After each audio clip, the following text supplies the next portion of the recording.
উপস্থিত সম্মানিত মুসল্লিয়ানে কেরাম, শুরুতেই মহান রব্বুল ইজ্জতের দরবারে শুকরিয়া আদায় করি, যিনি আমাদের সকলকে শাওয়াল মাসের দ্বিতীয় জুমা আদায় করার জন্য ঐতিহ্যবাহী বাইতুল ইজ্জত জামে মসজিদের মধ্যে আসার তৌফিক দান করেছেন। এই জন্য মাবুদের দরবারে সকলে শুকরিয়া দান করি আলহামদুলিল্লাহ। লক্ষ কোটি দুরূদ ও সালাম পেশ করছি নূরের নবী, রহমতের নবী, কুল কায়নাতের নবী, আল্লাহর প্রিয় হাবিব রহমতুল্লিল আলামিনের কদম মুবারকে ও আলে রাসূল পাকের কদম মুবারকে আল্লাহুম্মা আমিন বলে। আল্লাহ তাবারক ওয়া তাআলা এই দুনিয়ার মধ্যে আমাদেরকে প্রেরণ করেছেন নির্দিষ্ট একটি সময় দিয়ে।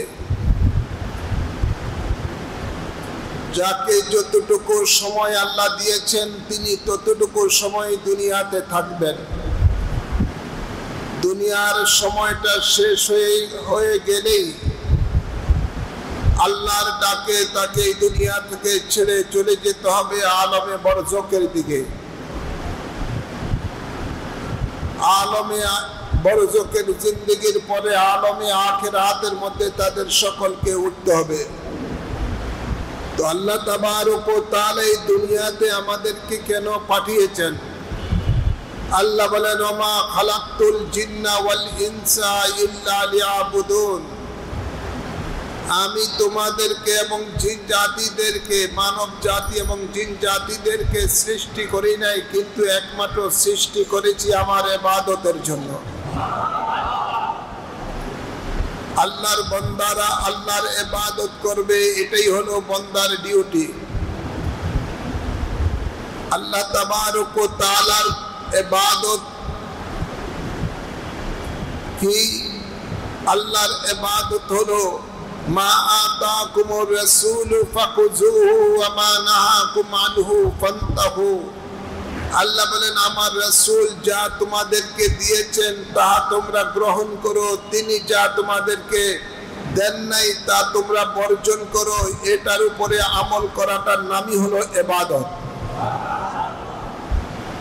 অর্থাৎ আমাদের নবীকে আমাদের দুনিয়ার তার উম্মতেরা কিভাবে চলবে, তার ব্যক্তি জীবন, পারিবারিক জীবন, সমাজ জীবন, রাষ্ট্র জীবন কিভাবে তার ইবাদত করবে, সব কিছু রাসূল পাকের অনুসরণ যা আছে তা রাসূল পাক আমাদেরকে যা দিয়েছেন জীবন ব্যবস্থা, সেটার উপরে আমল করার নামই হলো আল্লাহর ইবাদত। এর মধ্যে নামাজ আছে, রোজা আছে, হজ আছে, যাকাত আছে, সব কিছু আছে। শুধু নামাজ রোজার মধ্যেই ইবাদত সীমাবদ্ধ নয়। যে কাজ করলে আল্লাহ ও রাসূল খুশি, ওই কাজ করাটাই ইবাদতের মধ্যে অন্তর্ভুক্ত। রাসূল পাক সাল্লাল্লাহু আলাইহি ওয়াসাল্লামের নীতি আদর্শ অনুসরণ করাটাই হলো আল্লাহর ইবাদতের মধ্যে অন্তর্ভুক্ত। আল্লাহ কোরআনে পাকে ইরশাদ করেন, ফামান কুরআন লাকাদ কানা লাকুম ফি রাসূলিল্লাহি উসওয়াতুন হাসানা। নিশ্চয়ই তোমাদের জন্য রয়েছে আমার রাসূলের মাঝে শ্রেষ্ঠ আদর্শ। আর রাসূল পাকের নীতি আদর্শের উপরে চলাটাই হলো আল্লাহর ইবাদতের মধ্যে গণ্য। আমরা শুধু মনে করি কয়েকটি আমল, মৌলিক কতগুলো জিনিসের উপরে আমল করলেই এর মধ্যে আমার ইবাদত শেষ হয়ে গেছে, তা নয়। মানুষের জন্ম থেকে মৃত্যু পর্যন্ত যত দিক আছে, সর্বদিকের দিক নির্দেশনা আল্লাহ রাসূল আমাদেরকে দিয়েছেন। কোরআন ও সুন্নাহর আলোকে যে আদর্শ রাসূল পাক আমাদেরকে দিয়েছেন, ওই সকল কিছুকে মেনে চলার নামই হলো আল্লাহর ইবাদত।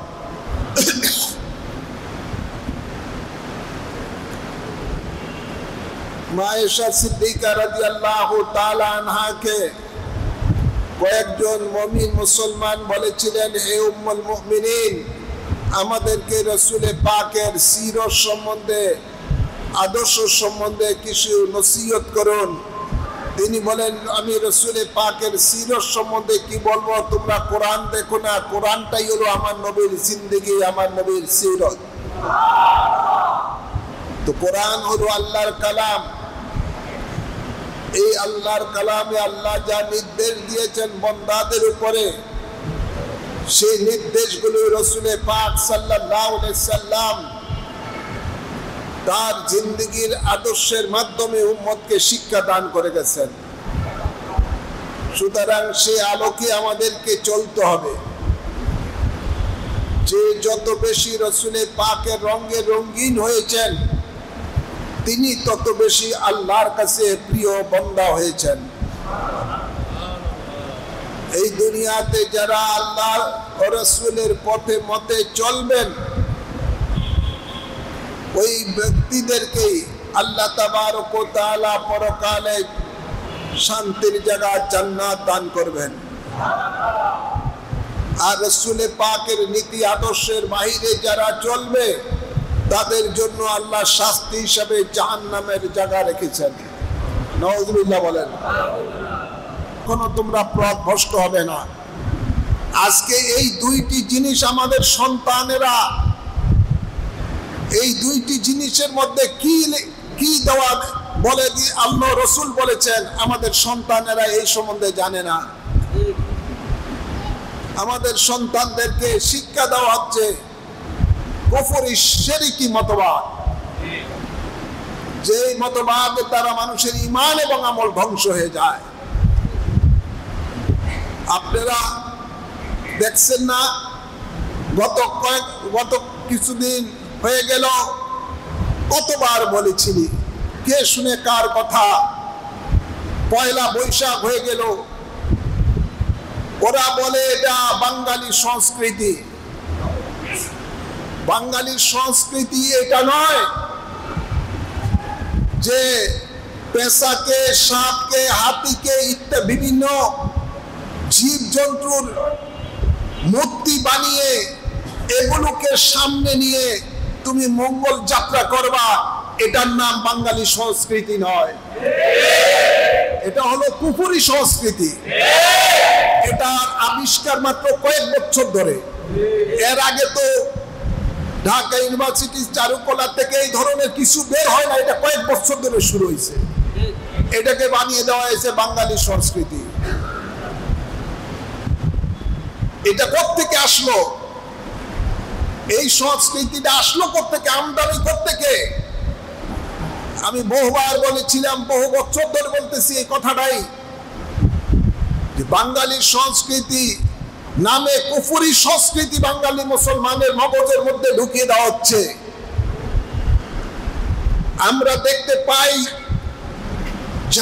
যাদের একটা কাল্পনিক ধর্ম নিয়ে যারা ধর্ম চর্চা করে, যেটার মধ্যে শুধু শিরক আর কুফরি, ওদের পূজার মণ্ডপের মধ্যে আমরা দেখতে পাই তারা পূজা করে পেশার পূজা, তারা পূজা করে হাতির পূজা, তারা পূজা করে সাপের পূজা ইত্যাদি ইত্যাদি।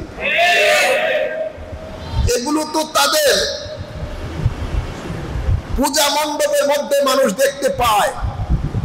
তো ওদের পূজার জিনিসটা মুসলমানের বাঙালি সংস্কৃতির মধ্যে ঢুকে দিয়েছে, এটাই হলো বাঙালি সংস্কৃতি। নাম দিয়েছে মঙ্গল যাত্রা। অর্থাৎ যেই যাত্রার মধ্যে, যে হাঁটার মধ্যে, যে মিছিলের মধ্যে মঙ্গল আসবে, সেই মঙ্গলটার মধ্যে এই তারা এটাকে এই পেশা মূর্তি ইত্যাদি ইত্যাদি পশু পাখির এগুলো দিয়ে দিয়েছে। তারা এরা মঙ্গল করবে। আর সাথে কি মঙ্গল করো করো, এটার মধ্যে আমাদের কোনো কিছু নাই। হিন্দুরা হিন্দুদের পূজা করবে, এটা জবাব তারা আল্লাহর কাছে দিবে, সেটা আমাদের দেখার বিষয় নয়। কিন্তু মুসলমানের ঈমানকে কেন ধ্বংস করছো? অন্য বিধর্মী জাতিদের ধর্মীয় জিনিস মুসলমানের ভিতরে ঢুকাচ্ছ কেন? যেখানে শতকরা 90% মুসলমান, সেখানে তাদেরকে ঢুকানো হচ্ছে। এখন যদি এগুলোর প্রতিবাদ করি তখন তারা বলে এরা উগ্রবাদী। কি বলে কি বলে না? এরা তো দাদাদেরকে খুশি করার জন্য এই কাম করতেছে। ওদের নিজস্ব ধর্ম কর্ম নিজস্ব আদর্শ বলতে কিছুই নাই। দাদারা যেটা দেয় ওটাই মনে করে এটাই আদর্শ, এটাই ধর্ম, এটাই কর্ম, এটাই সংস্কৃতি। নাউযুবিল্লাহ বলেন। মনে রাখতে হবে মুসলমানের ঈমানই হলো সবচেয়ে বড় জিনিস। দেশ বড় জিনিস নয়, ঈমান বড় জিনিস। মুসলমান তার ঈমানের সামনে যা কিছু আছে সে সব বিসর্জন দিয়েছে, কখনো ঈমান বিসর্জন দেয় নাই। সাহাবায়ে কেরামের সামনে যখন দেশের প্রশ্ন এসে গেছে, দেশ ছেড়ে দিয়ে হিজরত করে চলে গেছে, তারপরে ঈমান ছাড়ে নাই। সাহাবায়ে কেরামের ঈমানের সামনে যখন মা বাপের প্রশ্ন এসে গেছে, মা বাপ ছেড়ে দিয়েছে, ঈমান ছাড়ে নাই। মা বাপের সাহাবায়ে কেরামের ঈমানের সামনে যখন সন্তানের প্রশ্ন এসে গেছে, সন্তান ছেড়ে দিয়েছে, ঈমান ছাড়ে নাই। সাহাবায়ে কেরামের ঈমানের সামনে যখন স্ত্রী পরিজনের সন্তান প্রশ্ন এসে গেছে, স্ত্রী সন্তান ছেড়ে দিয়েছে, ঈমান ছাড়ে নাই। সাহাবায়ে কেরামের ঈমানের সামনে যখন সম্পদের প্রশ্ন এসে গেছে, সম্পদ ছেড়ে দিয়েছে, ঈমান ছাড়ে নাই। সাহাবায়ে কেরামের ঈমানের সামনে যখন নিজের জানের প্রশ্ন এসে গেছে, জান কুরবান দিয়ে দিয়েছেন, তারপরে ঈমান ছাড়ে নাই। ওরাই আমাদের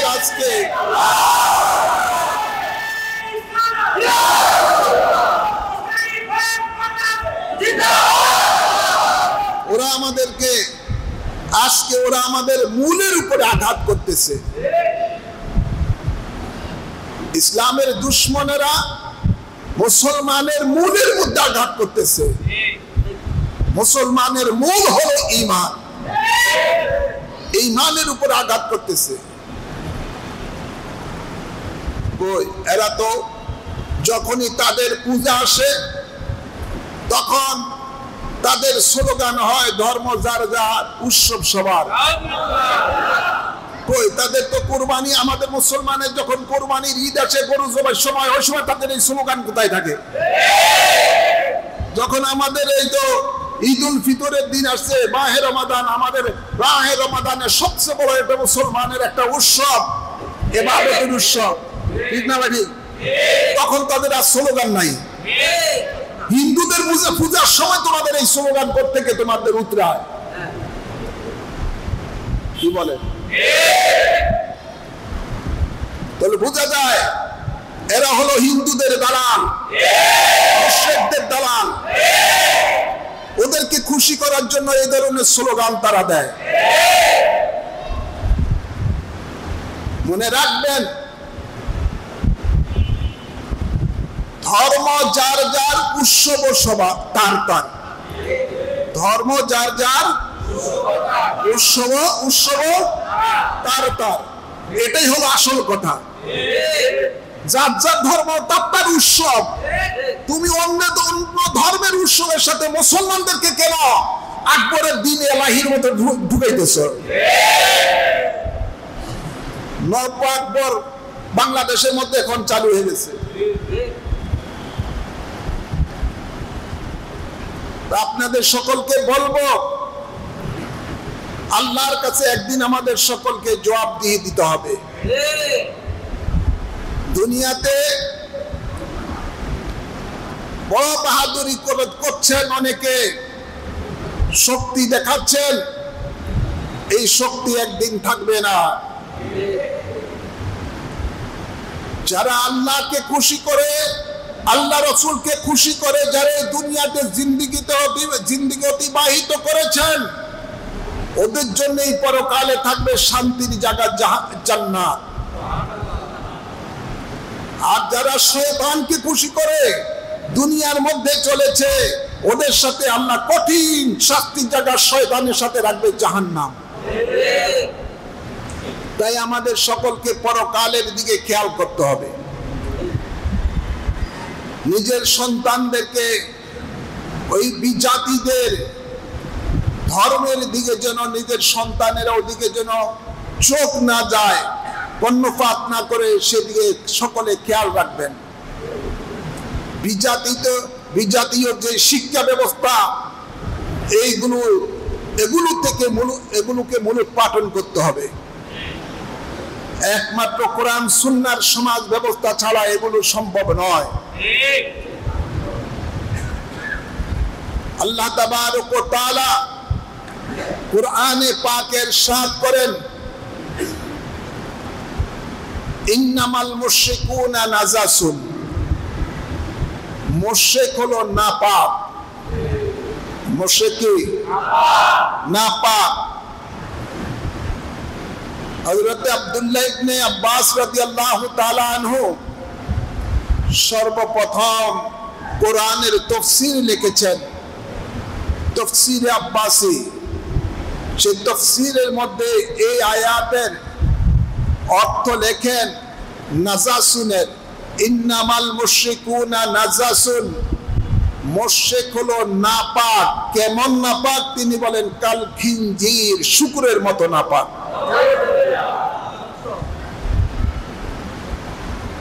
শুকুরের বস্তু যেরকম লাখো বার পানি দিয়ে ধুলো পরিষ্কার হয় না, ঠিক এমনি যারা মুশরিক, যারা আল্লাহর সাথে মানুষকে কোন জিনিসকে শরীক করে, যেমন বিভিন্ন দেব দেবী, এগুলোকে যারা আল্লাহর সাথে শরীক করে, এদেরকে মুশরিক বলা হয়। এই মুশরিকেরও তেমনি ভাবে নাপাক। নাপাকের হাতে কোনো কিছু খাইলে সেটাও নাপাক। কিছু জিনিস আছে ধুইলে পাক হয়ে যায়, আর কিছু জিনিস আছে ধুইলেও পাক হয় না, আছে না? আমরা দেখতে পাই অনেকগুলিকে যে এদের এই উৎসবের মধ্যে যে এদের হাতের বানানো লাড়ু খায়, এটা খায়, সেটা খায়। মুসলমানের সন্তান আছে না নাই? এইগুলো শুকুরের বস্তু যেরকম নাপাক, এগুলোর হাতে খাওয়াটা এরকম নাপাক।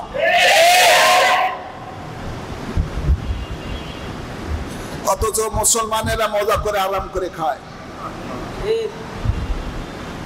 এগুলো খাইয়া এই ধরনের নাপাক জিনিস খাইতে খাইতে কলঙ্কের মধ্যে একেবারে নাপাক করে অন্ধকার করে ফেলেছে, যার জন্য ভালো মন্দ বুঝে না, হক বাতিল বুঝে না।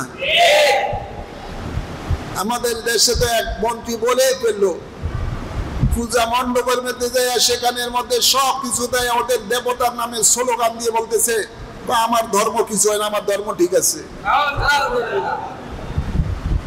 আর দাও কুফরুন কুফরিন,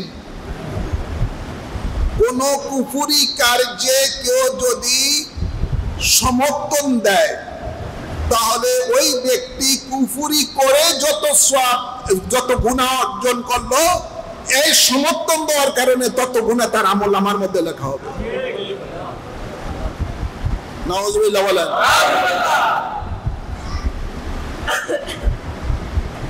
এই দুনিয়া থেকে একদিন সকলকে বিদায় নিতে হবে। কুল্লু নাফসিন যায়িকাতুল মাউত, মৃত্যুর স্বাদ একদিন সকলকে গ্রহণ করতে হবে। তারপরে বোঝা যাবে কত ধানে কত চিড়া, কত চাল, সেটাই সেদিন আল্লাহর আদালতের মধ্যে সেটার হিসাব হবে।